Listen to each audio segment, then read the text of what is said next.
Hollande, c'est joie, on n'en veut pas. Hollande, c'est joie, on n'en veut pas. Quelques remerciements pour s'être joints si nombreux aujourd'hui à cette manifestation contre ce projet de loi dénaturant le mariage et la parenté. Merci à vous tous.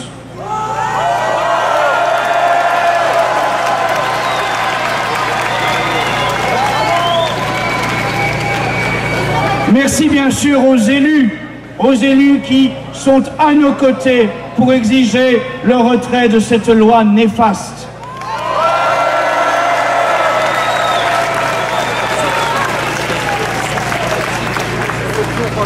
Comme prévu, le 7 novembre dernier, en Conseil des ministres, un projet de texte de loi dénaturant le mariage et la parenté a été présenté devant François Hollande et ses comparses.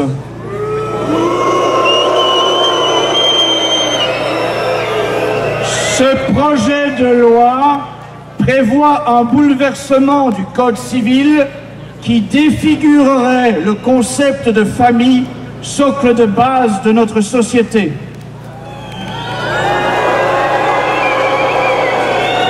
Devant l'état civil, il n'y aurait plus de mari et femme, mais un époux A et un époux B. Il n'y aurait plus de père et de mère, mais un parent A et un parent B.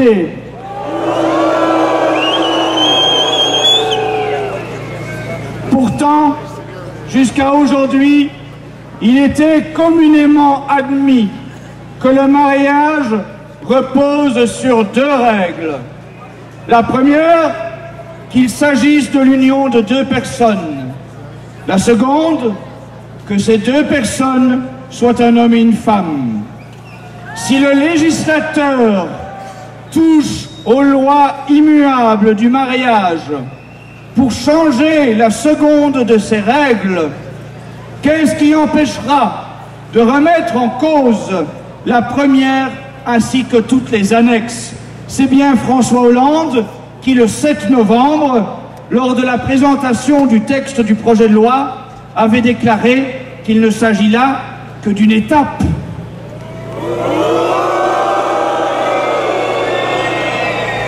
D'ailleurs, l'expression « mariage pour tous », si chère au lobby homosexuel comme au gouvernement, traduit bien la porte ouverte à toutes les folies. Si le mariage est pour tous, s'il ne repose plus sur aucune règle, s'il ne repose plus sur rien d'autre qu'une vague notion d'amour, qu'est-ce qui permettrait d'empêcher demain le mariage polygame ou le mariage incestueux? Il est bon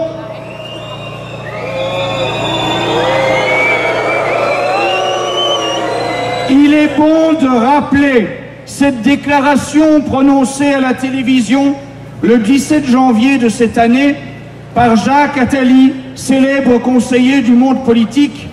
Il me semble, disait-il, que les futures campagnes présidentielles porteront sur la polygamie.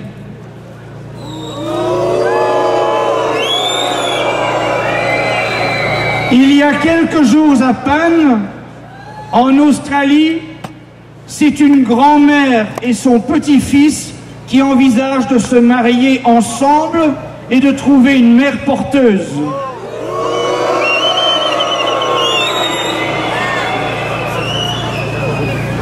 Venons-en à cette autre revendication du lobby homosexuel reprise par le projet de loi.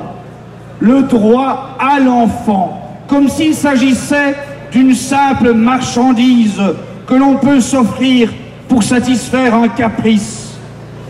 Le concept d'homoparentalité nie le réel. Le concept d'homoparentalité repose sur le mensonge et sur l'artifice. Le concept d'homoparentalité sacrifie l'intérêt supérieur de l'enfant. Les études les plus sérieuses consacrées à l'homoparentalité tirent trois conclusions principales. La première, l'instabilité quasi chronique des partenaires homosexuels. La seconde, de dramatiques perturbations dans la construction psychique et l'insertion sociale de l'enfant ayant vécu dans un schéma homoparental. La troisième, les risques de déconstruction de la sexualité d'un enfant ayant vécu dans ce schéma homoparental de façon à le préfigurer dans une démarche homosexuelle. Symptômes de stress, faible estime de soi, boulimie, anorexie, dépression, tendance à l'automutilation et tendance suicidaire se rencontrent chez les enfants et adolescents élevés par des duos homosexuels dans des proportions bien plus importantes que la moyenne de leur âge. Évacuons également un mythe bien entretenu dans l'opinion publique et qui pourrait se résumer ainsi.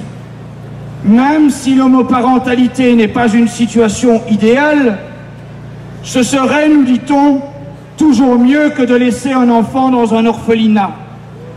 Cet argument est mensonger.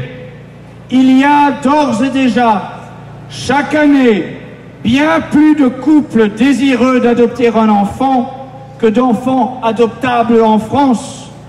Et il faut savoir que de nombreux pays proposant des enfants à l'adoption prévoient par convention internationale de refuser d'accorder des enfants à des duos homosexuels.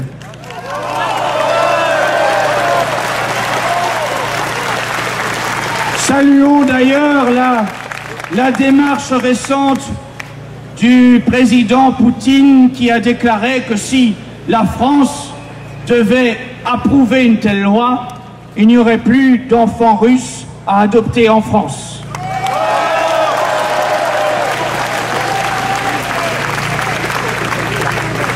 Mais en vérité, revendication de mariage homosexuel et d'adoption d'enfants par des duos homosexuels constitue avant tout un cheval de Troie dont le principal objectif est de renforcer la normalisation de l'homosexualité et d'obtenir la reconnaissance publique d'un choix privé qui déroge de la norme humaine.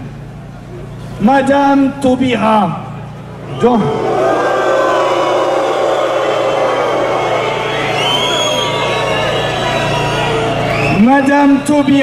dans un entretien publié dans la presse, parlait à propos de ce projet de loi de révolution sociétale.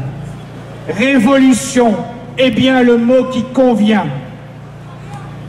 Et pour faciliter son entreprise de subversion, le lobby homosexuel s'est doté d'une arme sémantique, le qualificatif d'homophobe, qui paralyse, intimide et disqualifie la moindre opposition aux revendications de ce lobby homosexuel.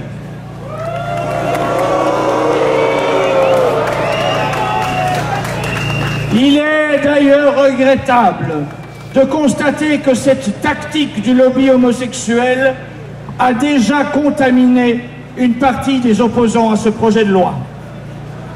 Quelques mots maintenant adressés plus particulièrement aux élus, et notamment aux élus municipaux qui sont ici à nos côtés, mais aussi à tous ceux qui entendront notre message. Tout législateur digne de ce nom doit avoir à l'esprit qu'une loi doit servir le bien commun.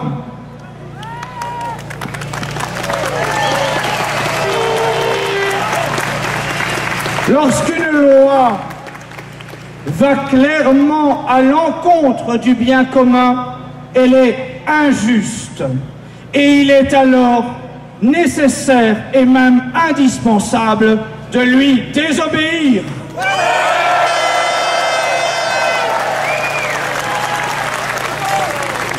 Et je tiens ici à rendre hommage à tous les élus municipaux qui d'ores et déjà ont pris l'engagement de ne pas célébrer de telles parodies de mariage si par malheur cette loi devait être votée.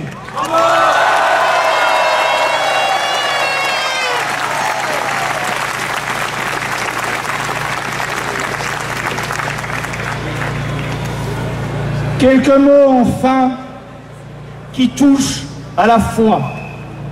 Si un tel projet de loi est possible, c'est parce que nous souffrons. C'est parce que nous souffrons d'une crise morale dans un pays dont le pouvoir politique enseigne la liberté de perdition.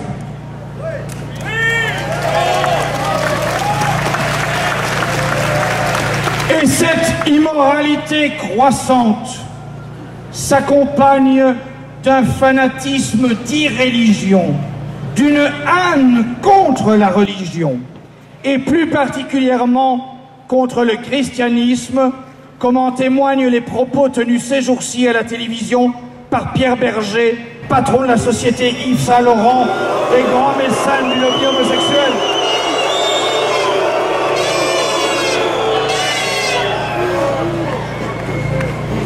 Au nom de la modernité, il faudrait abandonner, nous dit-on, les dogmes religieux pour se soumettre au dogme d'un égalitarisme des vices et des turpitudes que garantiraient les droits de l'homme et la laïcité républicaine.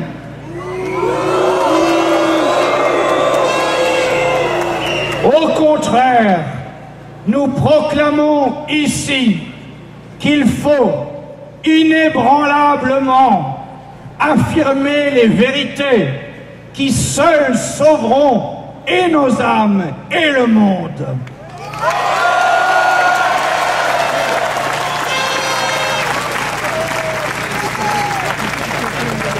L'Église enseigne que le respect envers les personnes homosexuelles ne peut en aucune façon conduire à l'approbation du comportement homosexuel ou à la reconnaissance juridique des unions homosexuelles.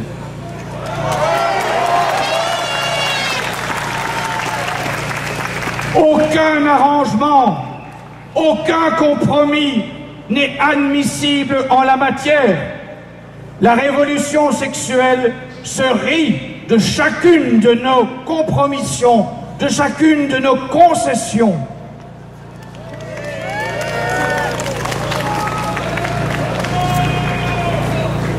En conclusion, profitons bien des prochaines semaines. Profitons des prochaines semaines pour exiger le retrait de ce projet de loi avant même qu'il soit soumis au vote des parlementaires et des sénateurs.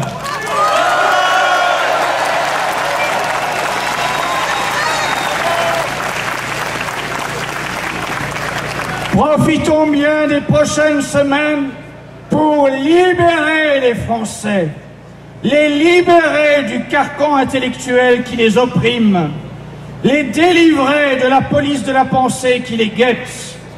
Combien de Français n'ont-ils pas l'impression d'être les derniers des Mohicans, pratiquant l'autocensure de peur d'apparaître ringard, rétrograde, mal-pensant, alors que leur seul défaut est de conserver un peu de bon sens.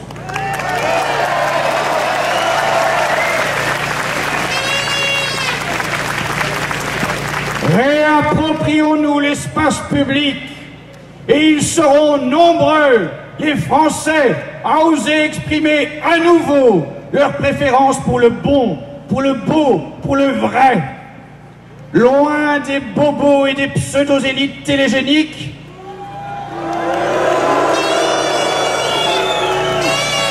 le pays réel attend, insoupçonnable à force de discrétion, de mutisme, d'abandon.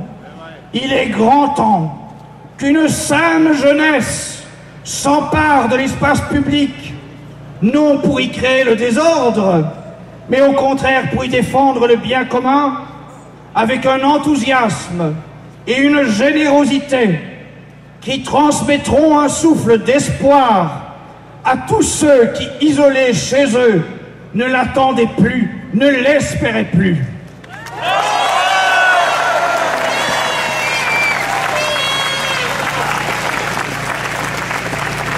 Cette manifestation d'aujourd'hui n'est qu'une étape. Nous vous communiquerons bien sûr très prochainement la liste des prochains rendez-vous auxquels nous vous convions.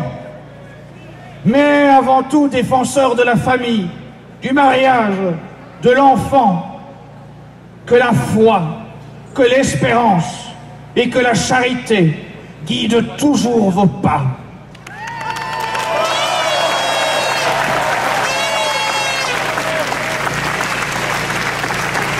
Que les catholiques agissent toujours en tant que tels, qu'ils n'aient jamais honte de témoigner publiquement de leur amour du Christ qui les aide à défendre la famille.